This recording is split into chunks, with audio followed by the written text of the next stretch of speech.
This way, please. This is the story of a unique royal relationship. The nature of the friendship between Fergie and Diana was quite complex. Of two women who became the strongest of friends and allies. I don't think you can underestimate how close they were. But who were also rivals, plagued by insecurity and doubt. I remember Diana saying to me, well, you don't need me anymore, you've got Fergie now. They appeared an odd pairing. Shy Di, loud, fun-loving Fergie. This barrel's for me. They were really chalk and cheese. It was always an uneasy friendship that was likely to end in tears. They also shared a special connection beyond their royal roles. I think a lasting bond between these two women was the fact that they were damaged by the breakup of their parents' marriages. Tonight, we ask what brought Fergie and Diana together. Diana had an agenda here. She wanted to see one of her close friends marry into the royal family. What kept them close? She had quite a set too with Princess Anne, who was complaining about something that Fergie had done, and Diana stood up for her and said her piece. And what drove a wedge between them. Diana would be quite emotionally cruel. And if someone upset her, she'd just cut them off. Royal insiders reveal how, in good times and bad, they stood side by side. They were both plotting to leave their husbands. The world didn't know, the media didn't know. She wanted to give Diana the courage to break loose as well, which is why she would say, you jump and I'll jump too. And how the friendship finally faltered. Diana was absolutely furious. If that's how she wants to behave, and if she wants to go on television and talk about me, she's not going to be spoken to ever again by me. Ending in tragedy and regret. And on the night that Diana died, Fergie was in Italy and called her, and of course she didn't answer. This is the story of Fergie and Diana, the royal wives at war.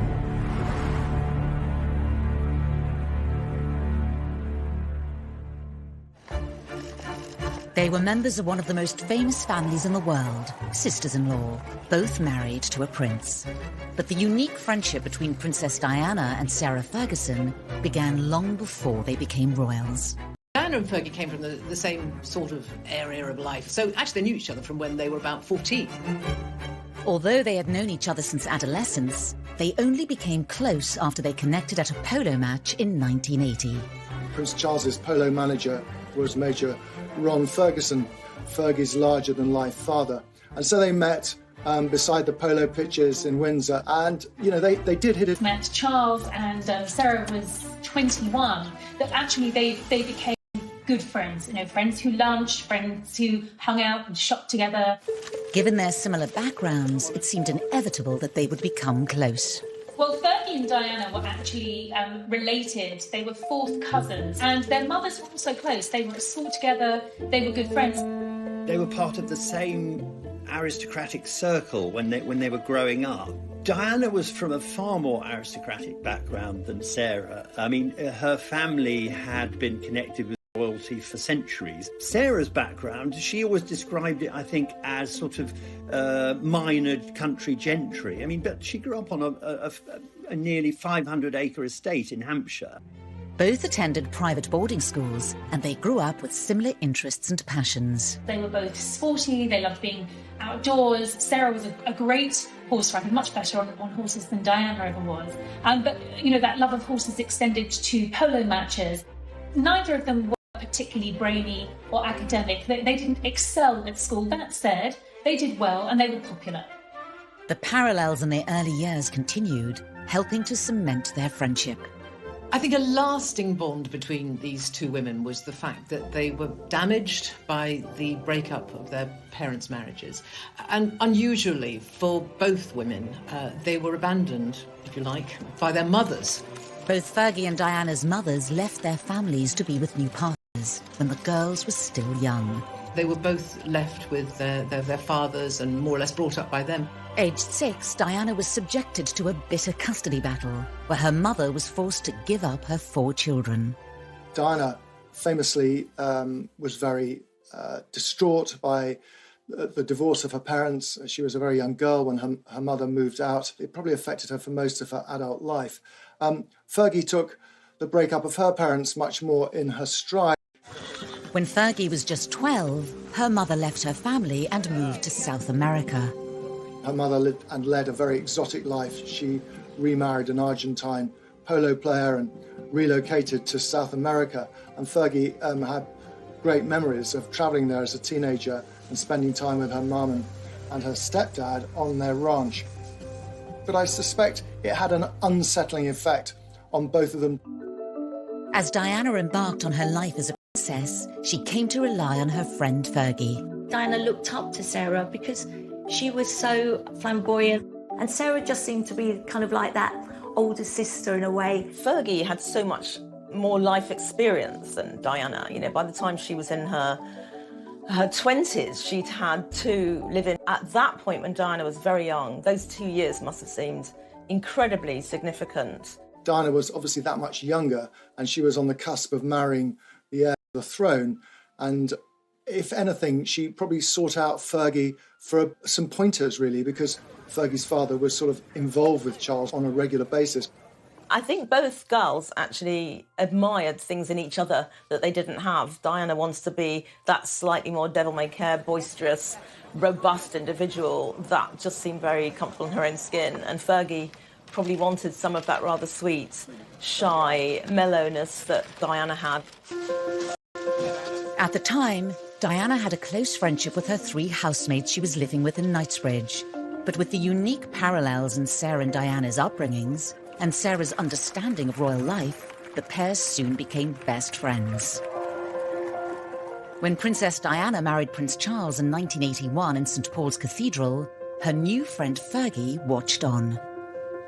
Sarah was actually a very important person in Diana's life and in the run-up to the royal wedding, and certainly those early years where she really helped Diana to find her feet. She was absolutely delighted for her friend, and I think that's why they became so close. The princess even helped her friend with her wedding outfit. Fergie didn't have a lot of disposable income, and she knew that a dress for something like the marriage of the Prince and Princess of Wales was going to be an expensive proposition. So Diana helped out by providing her with some fabric, and she got a dressmaker to make up something appropriate for her. Diana intended on bringing her new friend Fergie into her royal circle by having her take on the role of her lady-in-waiting. It's not a servant and it's not a friend. It's sort of somewhere halfway between. It's a genteel occupation, and it's enormous status. But the decision was taken out of the princess's hands. Sarah was told that she was actually unsuitable to be Diana's lady-in-waiting, which was a huge blow to Sarah. I think the royal family felt Sarah wasn't posh enough.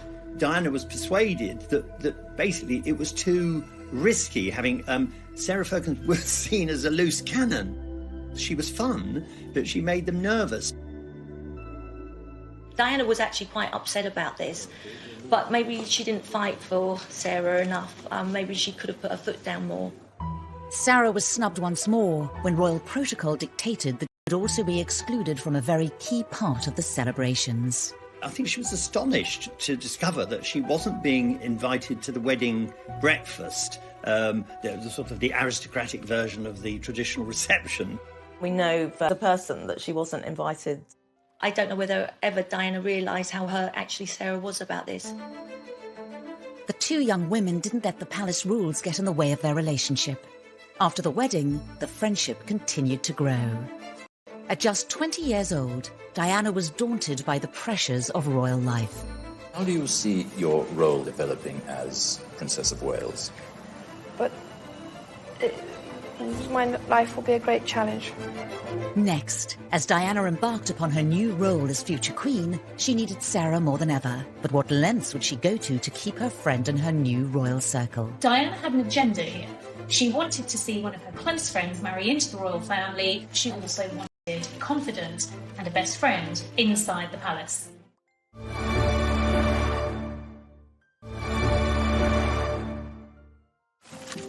As Princess Diana attempted to settle into her new role as future queen, aged just 20, she turned to her friend Sarah for support.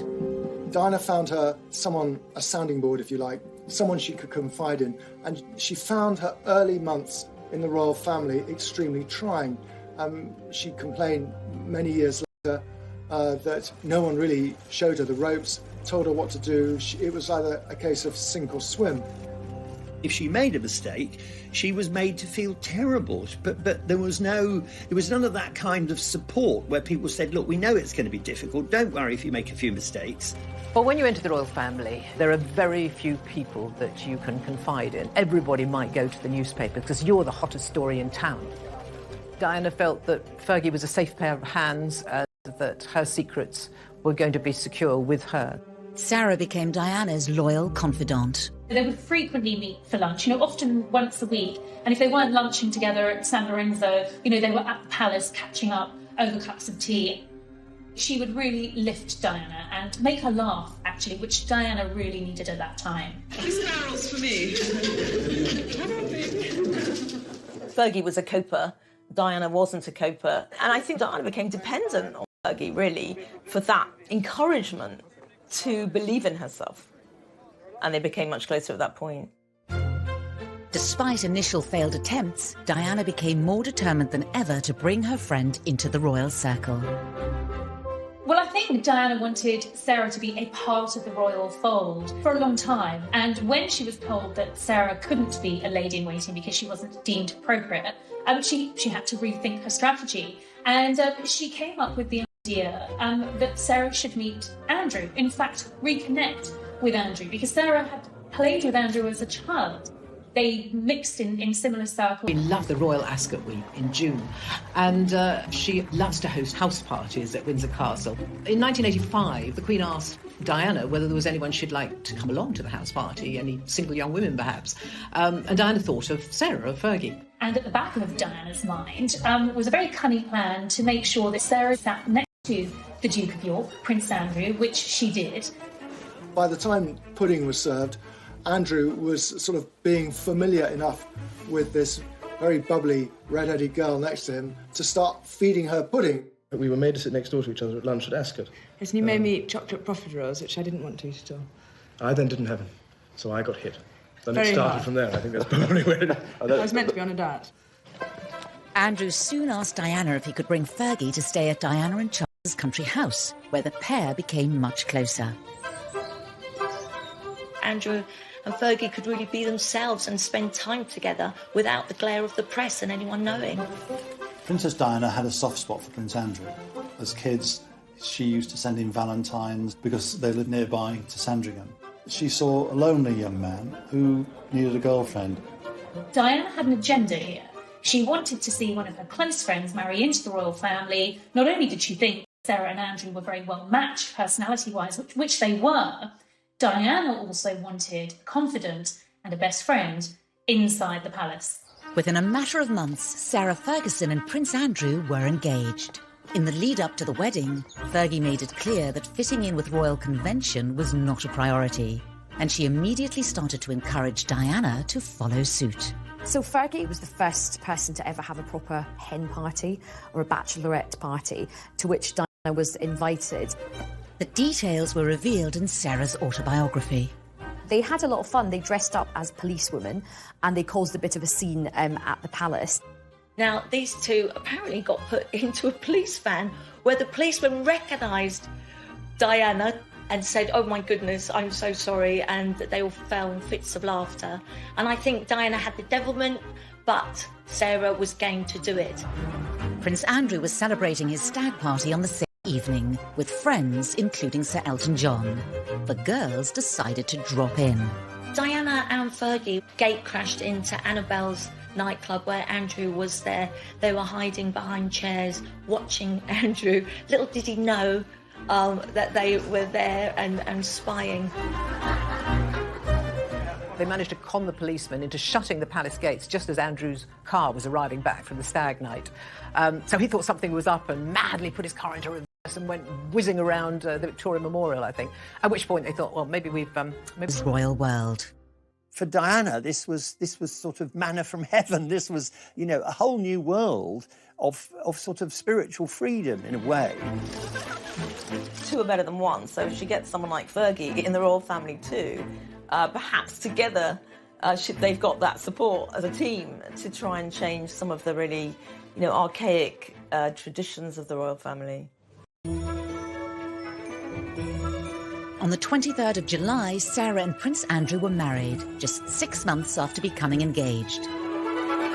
Sarah's wedding day was in great contrast to her friend Diana's, and the differences in their characters were clear for the world to see. Fergie looks like she was born to this wedding. Giggling, looked like she was having fun. I think there was some giant teddy bear even that she went off with in the carriage when she went to her honeymoon. Diana and Charles, very, very formal affair. Lots of sort of sidelong glances from Diana, real shyness. Diana's had a lot of heads of state and important people because it was the future king and queen who were marrying. With Fergie, it was that bit more relaxed. And you could see that even with the balcony scene where Prince Charles asks his mother, "May I?" when the crowd say, "Give her a kiss," whereas Fergie's there with her hand cupped to her ears as they're roaring, "Give her a kiss."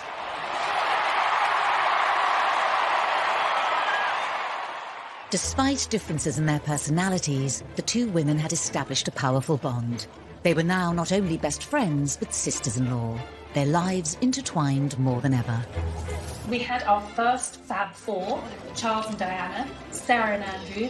They seemed to get along like a house on fire. You know, we had these two couples go skiing together, holiday together, do engagements together. It was just wonderful for the press, and Diana and Fergie were a joy. And for the early years, at least, this all looked like it was going to work very well. But royal life for Sarah and Diana was never going to be that easy. The pair had to deal with the rules and responsibilities that came with being a royal wife. Their lives were not their own anymore. They weren't just able to sort of do what they wanted. And I think they both realised after they got married that they had not married into a family, they had married into a firm. Fergie tells very graphically an account of her, when she first went to Sandringham, before her marriage, and, met the Queen and all the royal family and curtsied to the Queen and tripped over a corgi. She spilt her drink on the sofa because she was so nervous and she didn't know how to address anyone, so she just curtsied to everybody. Even for Sarah, being on the inside of the firm, the royal family, it was a shock. Someone would point out that, continually, "Oh, you mustn't do that, you mustn't wear that, you can't wear those clothes, you can't go to that event dressed like that." Also that, if someone else is leaving the palace for an event that day, Sarah couldn't leave before them. I mean, it was an absurd list of unwritten rules. I understand that Diana said, "I told you it would be like this," and Sarah said, "Yeah, it's bloody awful, isn't it?" For Fergie, Diana's experience was vital. Fergie came to rely on Diana as Diana had relied on her. Sarah certainly looked to Diana for guidance and help in the early years of her marriage and early years of learning the ropes of royal life. I suspect that maybe Andrew was reasonably supportive, but essentially he was away because he was in the Navy, and for most of their marriage he was at home for only 40 days of the year. The princess quickly became the Duchess of York's guide. Diana helped Sarah deal with being at public events where you can't throw bread rolls around and shriek and get drunk. Don't say anything controversial and try not to flirt with all the men, which was very difficult for Sarah. Diana's kindness, wanting to repay Fergie for her support, really came shining through. Even before the Duchess had become royal, Diana had been there to support her, particularly during Fergie's first appearance in the royal family, which caused her great anxiety. Fergie asked Diana to come with her, and Diana gave Sarah all the right advice on how she should handle herself that day. She even provided her with an outfit to wear. Sarah famously said that at her first royal engagement, she sort of just looked on in befuddlement. This was completely alien to her. And she looked over to Diana for some encouragement, and Diana said to her, just keep smiling. And, that's what Sarah did, and it stood her in good stead.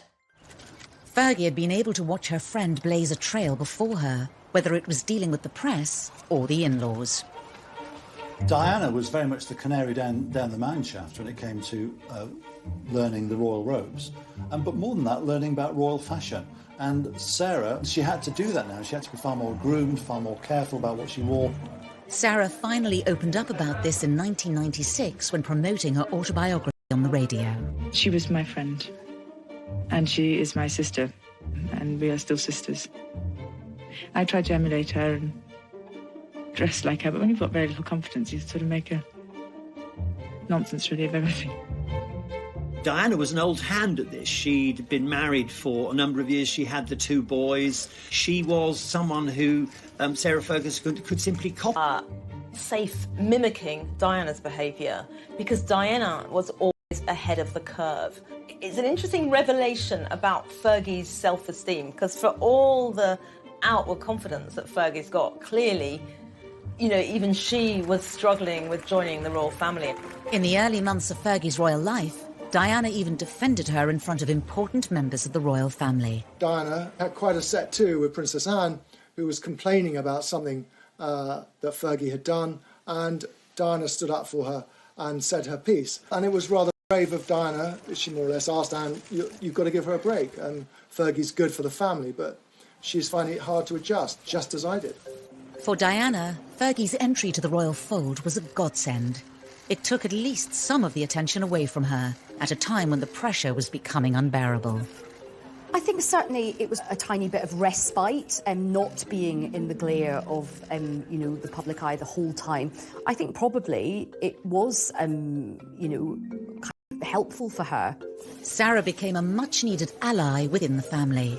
She strived, I think the words she used, to protect her as a sister and as a friend at all times. I mean, that was really important for Fergie to stop the firm getting at Diana. She really was very protective of her. She'd stick up for her.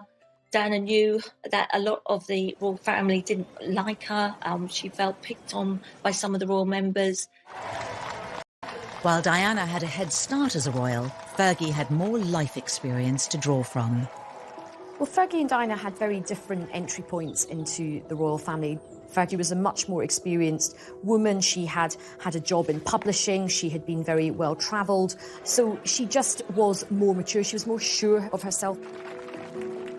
I think what Diana needed all the time was someone to reassure her, someone to say it's okay to question, to challenge what you're asked to do and how you're supposed to behave. It's your life as well. As both women attempted to navigate the mounting pressures of royal life and the difficulties in their relationships, they also looked for guidance from other sources. They both encouraged each other, really, to look for alternative therapies, to look for healers, to look for psychics, astrologers. People, really, they're looking for answers to questions about their future. Astrologer Debbie Frank was introduced to Diana in 1989 and soon became a close confidant. Diana would just call me as and when, which sometimes, particularly when we first met, was extremely frequently, sometimes, you know, more than once a day. What I helped Diana with was basically managing her public events that she was attending, how they went, and then obviously her personal life, how things were between her and Prince Charles. Diana and I established a very long friendship over the years until her death. Both women bought into this in a big way, and sometimes Sarah would consult her astrologer 4 times a day. It just shows how much they needed an outside influence and support. I don't think either of these girls were getting much support from any of the royal family members. Next, it seemed Diana and Fergie would always depend upon each other, but insecurity and suspicion would drive a wedge between them. Diana would be quite emotionally cruel, and if someone upset her, she just cut them off.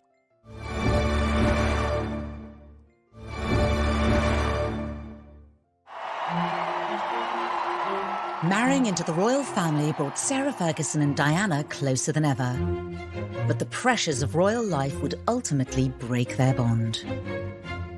The nature of the friendship between Fergie and Diana was quite complex, at times contradictory, great rivalry, but also intense confidence.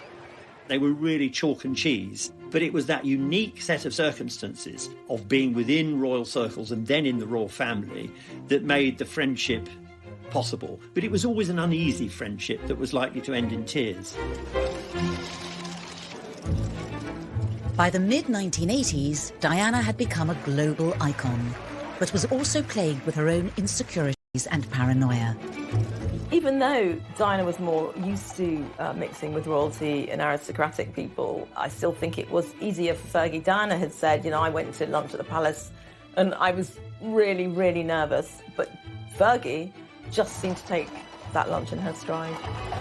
Underneath it all, I suspect Fergie probably thought Diana was quite weak, that she needed her help. She was happy to offer it.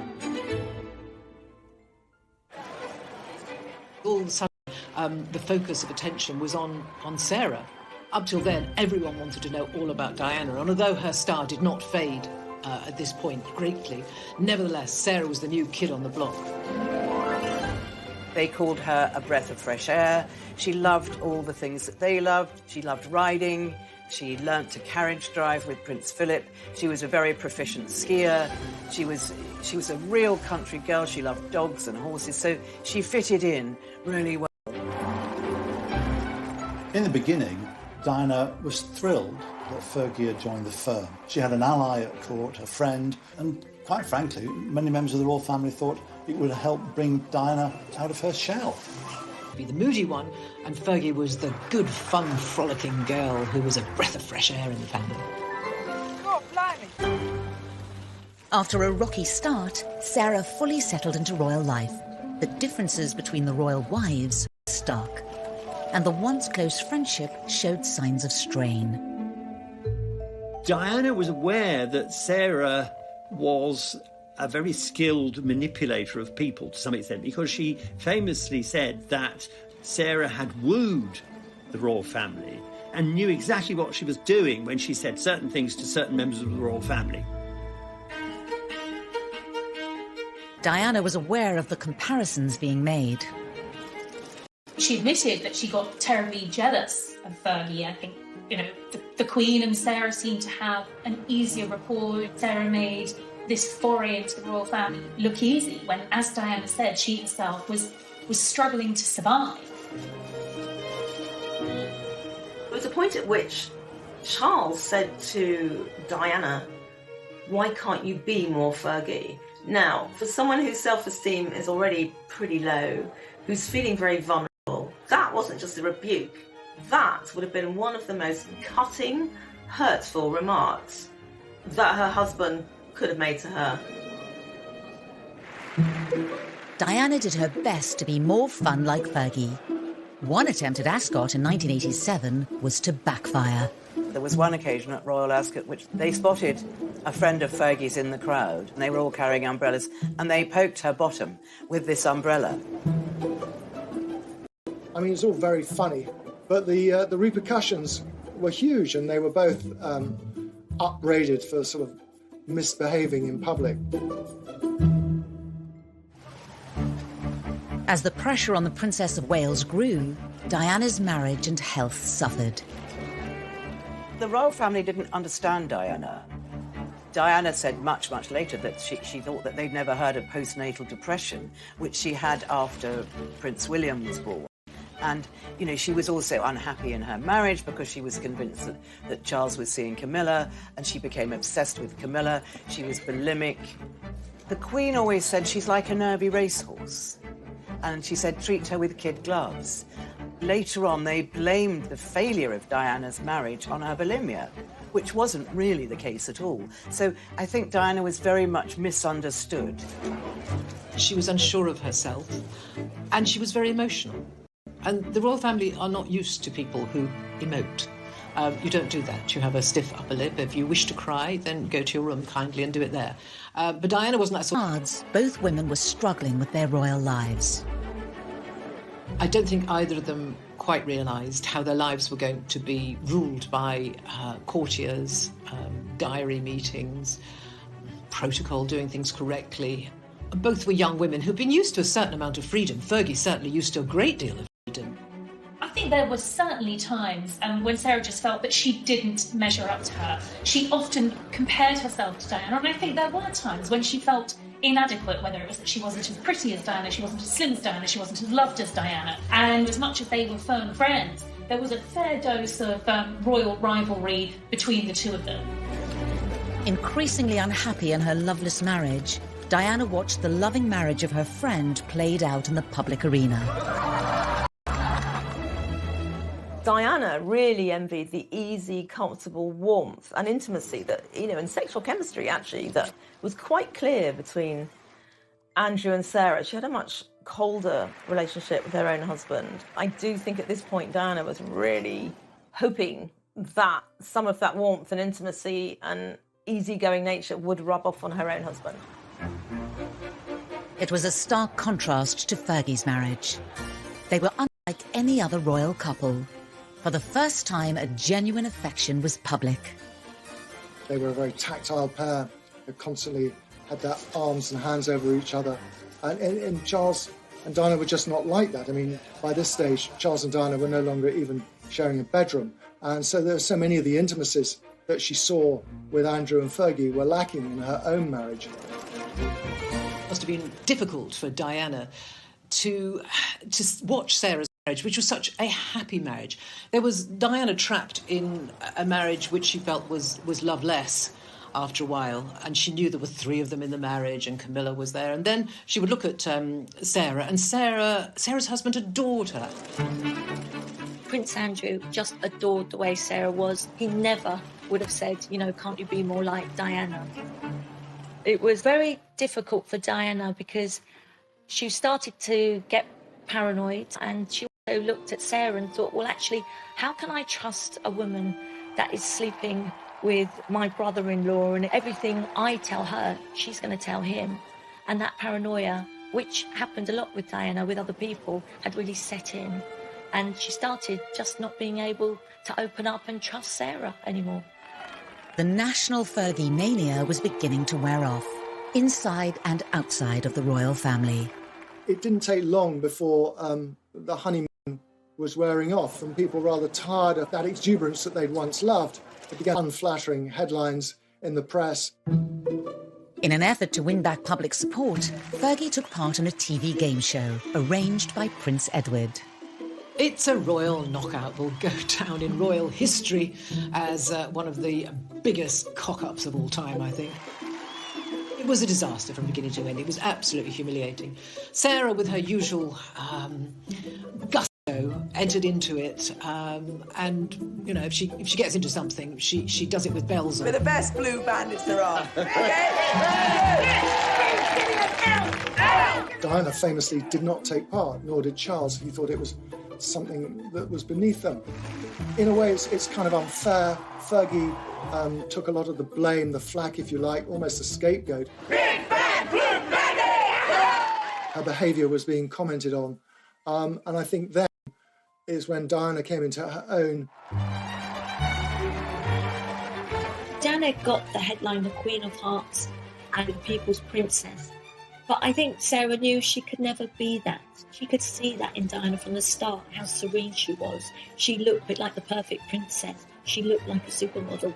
Sarah is honest and knew, look, I'm never going to be that person. She really was happy for her. Sarah knew her downfalls, but knew what she was good at. Next.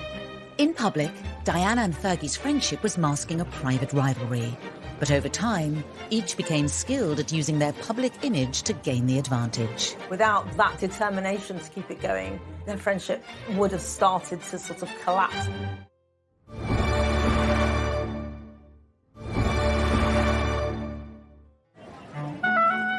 Diana and Fergie had been genuinely close in the early 80s.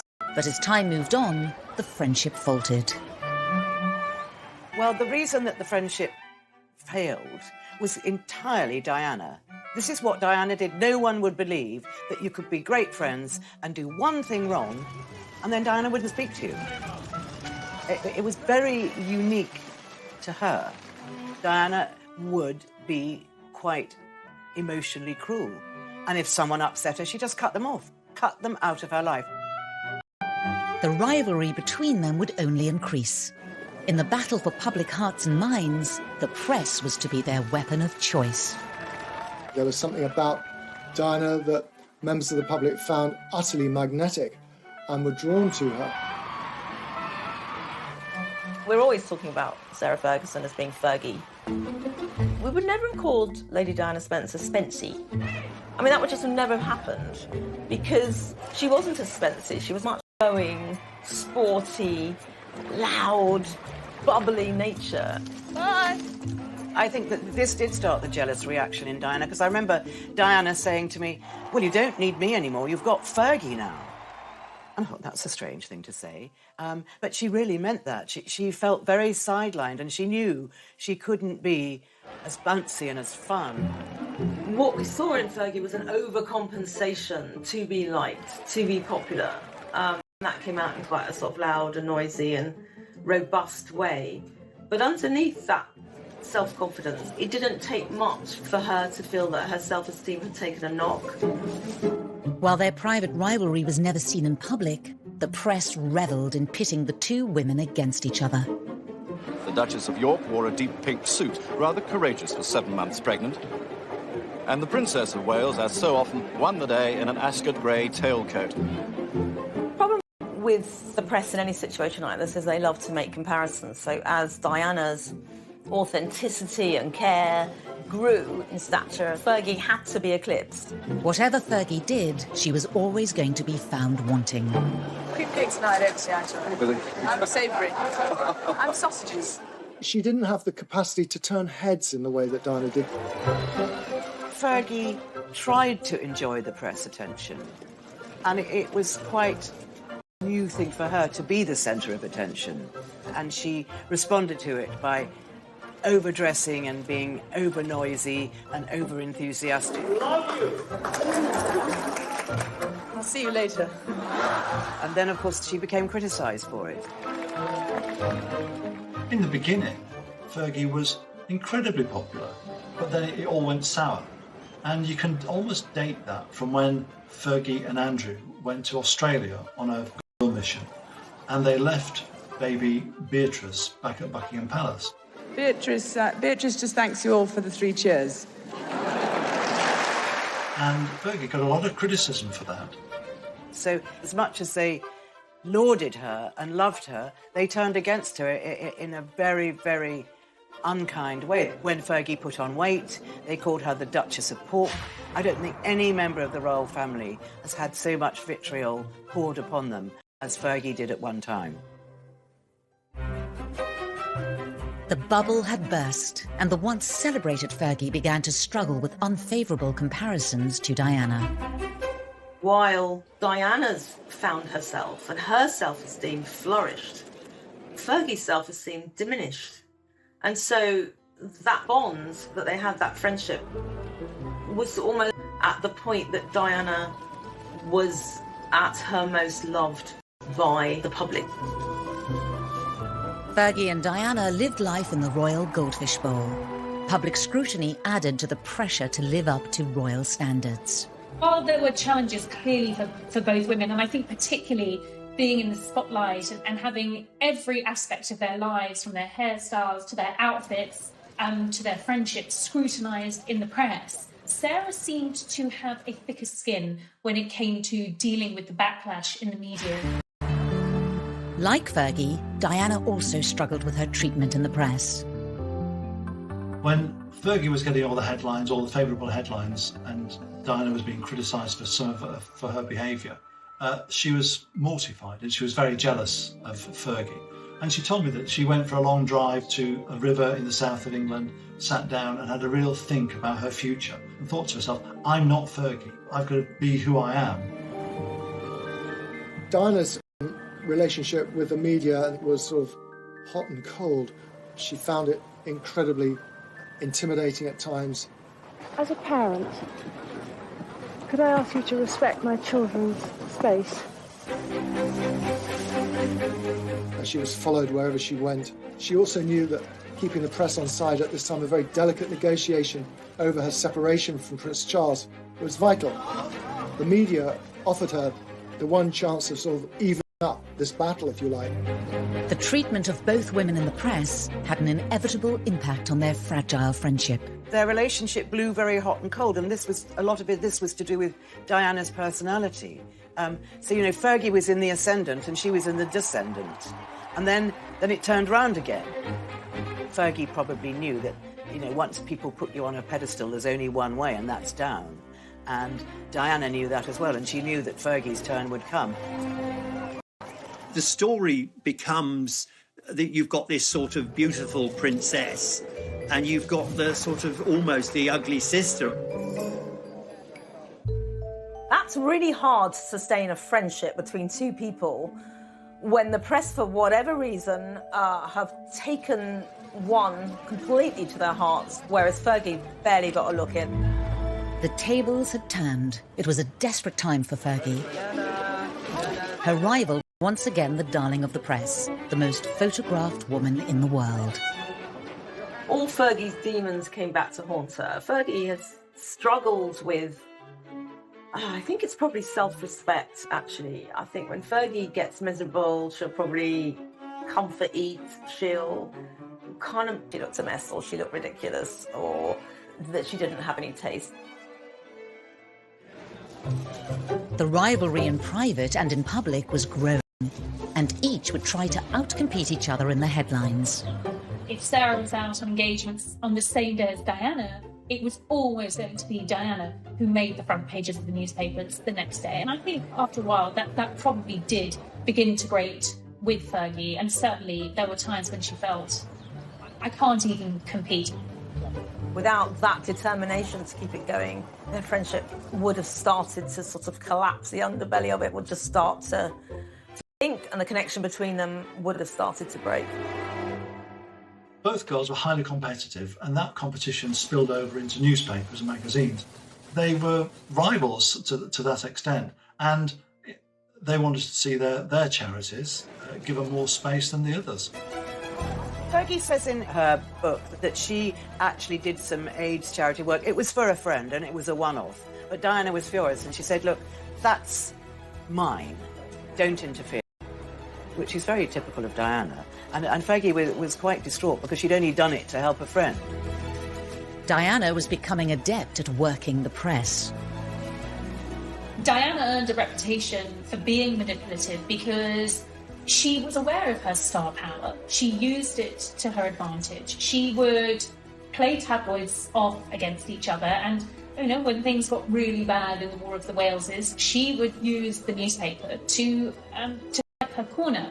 And she did that in a way that Sarah didn't do. Sarah just didn't engage on that level. Sarah didn't have newspaper editors over to the palace for lunch. I think it was probably something that she was too scared to do. Diana really knew how to manipulate the press, and when she needed to get attention, she used her clothes. Now, the ultimate example of this is the revenge dress that she wore to the Serpentine Gallery, and that was on the same night that Prince Charles's Dimbleby interview was being shown, in which he admitted adultery. Did you try to be faithful and honourable to your wife when you took on the vow of marriage? Yes. So she showed the world that this is what he's missing. Diana and Fergie had been friends for more than a decade. But as their lives took different directions, their friendship also changed course. So there was this gradual pulling away from Diana, partly because emotionally she didn't need Fergie so much, and partly because she was in a very different stage in her life, and then time goes on. Next, the friendship between Diana and Fergie had cooled in recent years, but a monumental change in their lives reunited the royal wives as common adversaries. They were both plotting to leave their husbands. The world didn't know, the media didn't know, but behind the facade of smiles and waves on that palace balcony, there were two deeply unhappy young women.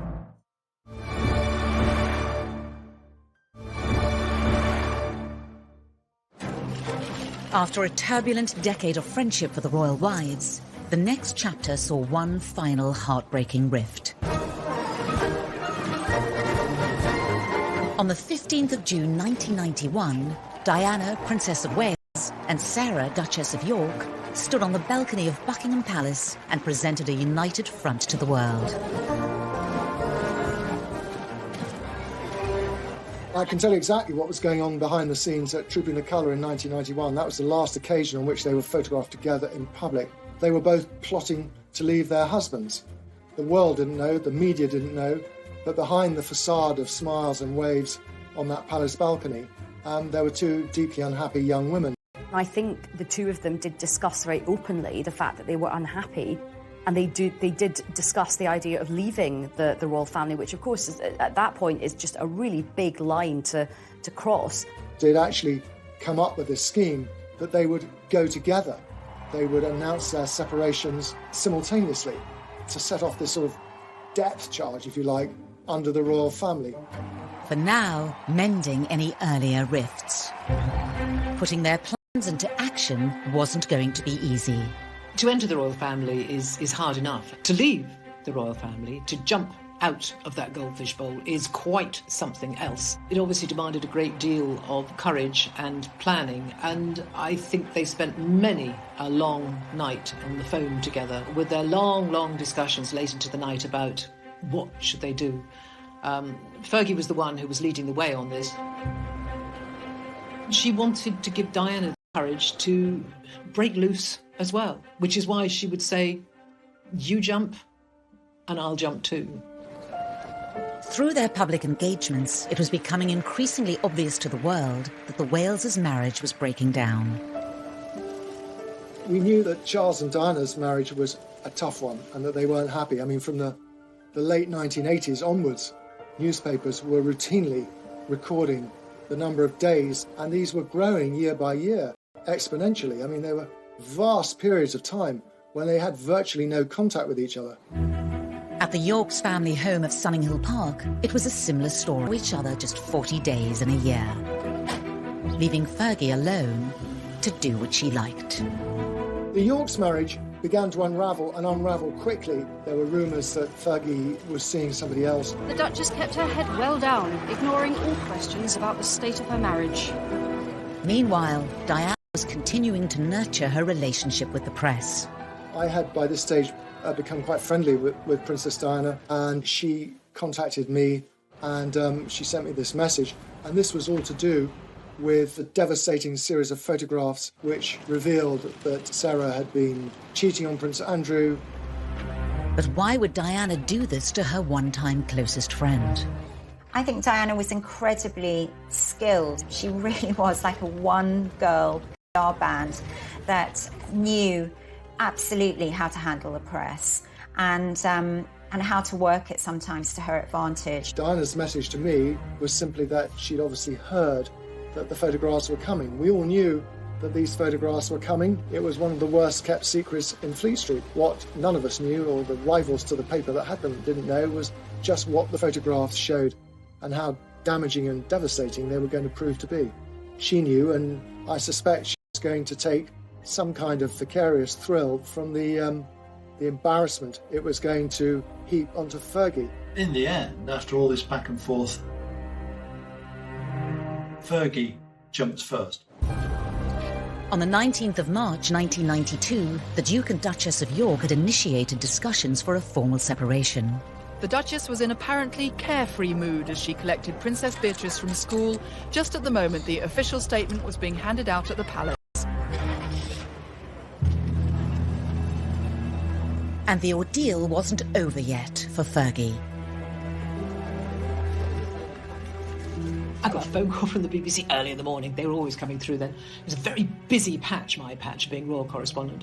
Jen, we need you in the office. Not going to believe this one, but Fergie's been found having her toe sucked by her financial advisor in the south of France. Can you come in the office? I thought, oh my goodness me, do I have to cover stories like this? But yes, I did. And yes, it was a very big story. On the 20th of August 1992, Fergie was at Balmoral for the annual summer holiday with her children and the rest of the royal family. There she was with all the members of the royal family who traditionally have all the papers laid out at the breakfast table.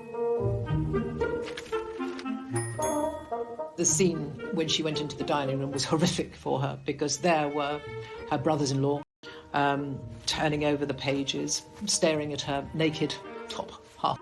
She then went to the Queen, and the Queen was livid. She was absolutely furious with Sarah. After her toe-curlingly awkward morning at Balmoral, Fergie made her exit. Using one of the many side entrances to the royal estate, the Duchess drove at speed to the airport of Aberdeen to catch a scheduled flight to London. Diana was rumoured to have played her part in the timing of Fergie's front-page story. But why? It's not the friendliest thing to do, but, you know, if she's desperate, maybe she thought that was a sacrifice worth making for her own sanity. But Diana's tactics to divert the media spotlight from her to friend Fergie was short-lived. Her own scandalous revelation was about to take the heat off Fergie. We got news that there was a tape recording of a conversation Diana had had with a man friend. If you want to let me, you're going to suffer. A man called James Gilby was now being released to the papers. The so-called Squidgygate story had knocked Fergie off the front page. The telephone conversation allegedly involving the Princess of Wales is reported to have been taped on New Year's Eve, 6 days after these pictures were taken at Sandringham in 1989. And rocked the royal family once more. With scandals behind them both, the friends were now entering a new phase. On the 9th of December at 3:30 p.m, Prime Minister John Major announced in the House of Commons the separation of the Prince and Princess of Wales. This decision has been reached amicably, and they will both continue to participate fully in the upbringing of their children. Both royal marriages were over, but had Diana and Fergie's friendship survived? They really did share so much as royal wives, as royal mothers, through good times and bad times. Next, as the sisters-in-law tried to rebuild their lives, Diana was absolutely furious about this. The bad times kept coming. If she wants to go on American television and talk about me and the fact that I'd given her verrucas. Diana did not see the funny side of it.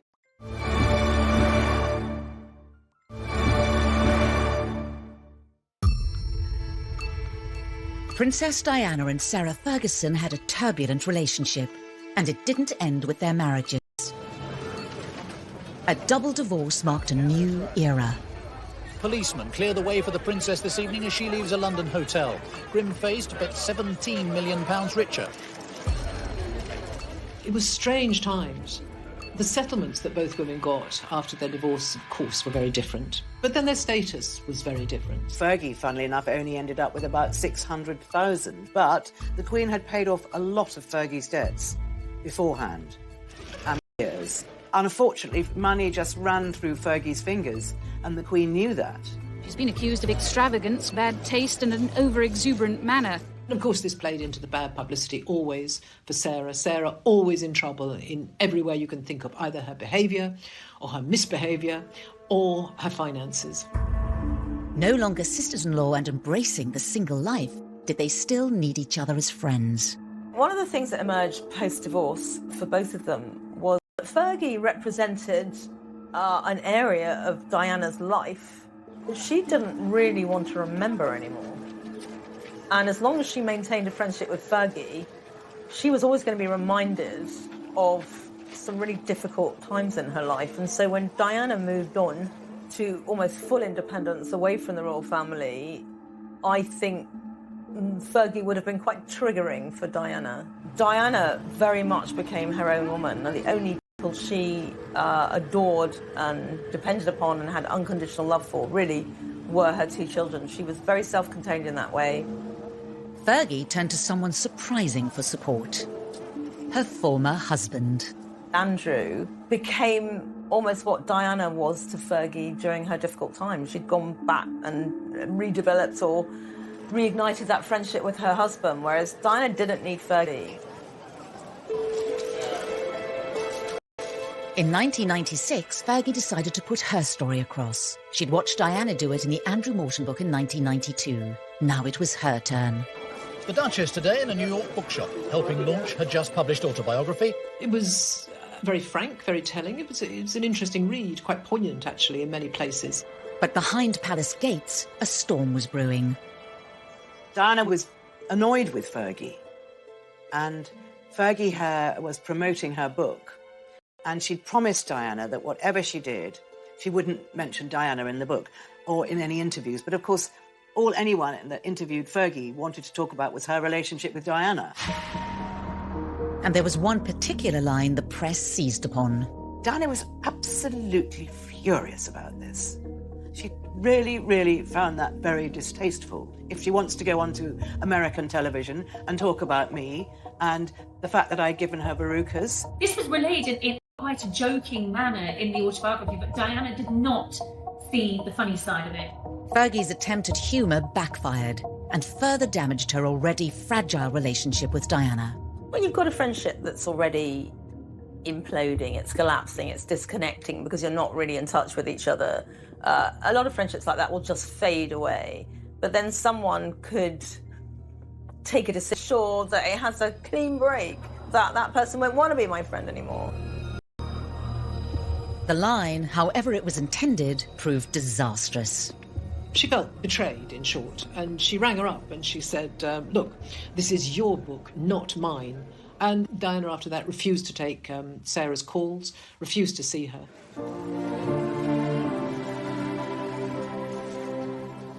It was a massive overreaction from Diana, but it wasn't altogether surprising to me. I knew her very well at that stage. She felt she was juggling a new life. She was trying to find a way forward. She thought that they trusted one another, they had an agreement. They didn't tread on each other's toes, was how Diana put it to me. And here was Diana having her toes trodden on by Fergie with sort of outsized big boots on. Part of the complexity of Diana's personality was that she'd fall in and fall out with people all the time. Diana felt that Fergie had let her down and she could no longer be trusted. Months later, it's thought Diana did reach out via a mutual friend. She had asked someone, where's the redhead? Because she used to call her the redhead. So I think there was a glimmer of hope that perhaps the ice was thawing. But any hopes of reconciliation would never be realised.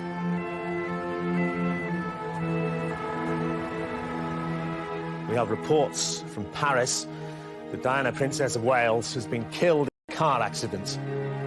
On the day that the news was given to Fergie, as it was to the rest of us, that Diana had been killed in that car crash, she was undoubtedly devastated. On the night that Diana died, Fergie was in Italy and called her, and of course she didn't answer. Fergie was trying to hire a private plane to fly to Paris to see what was going on. The really tragic thing was that Diana never did speak to Fergie. I know they would have done, and I know it would have all been forgiven, but it was very, very painful for Fergie to have, you know, like her close friend die so tragically. Shortly before Diana died, she'd spoken to me about Sarah.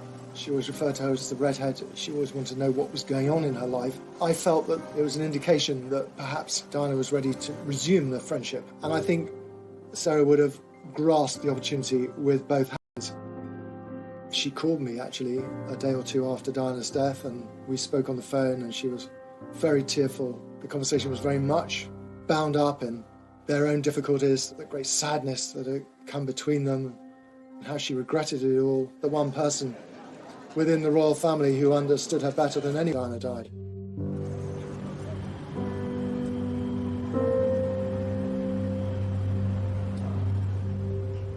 Diana's death sparked days of extraordinary public grief and brought to a tragic end one of the most compelling chapters in the history of the modern royal family.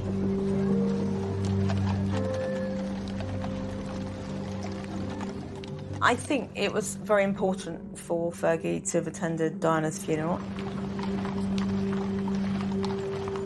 She would have felt so desperately sad for her boys, so desperately sad. The body of a princess so loved by her people leaving the sanctuary of the Chapel Royal in St James's Palace on its way to rest one last night in Kensington Palace. I think if Diana was around today, she and Sarah would definitely have gotten over Veruca-gate. And I think there would still be a firm friendship. You know, after all, they went through so much together. I don't think you can underestimate how close they were and how unique their lived experience had been. You know, they had shared something really, really unique and special and traumatic at the same time. Ultimately, these two women had shared an enormous amount together and a unique experience together. So few people know what it's like to marry into the royal family, to be transported from being an ordinary person to a princess or a duchess and all that goes with it.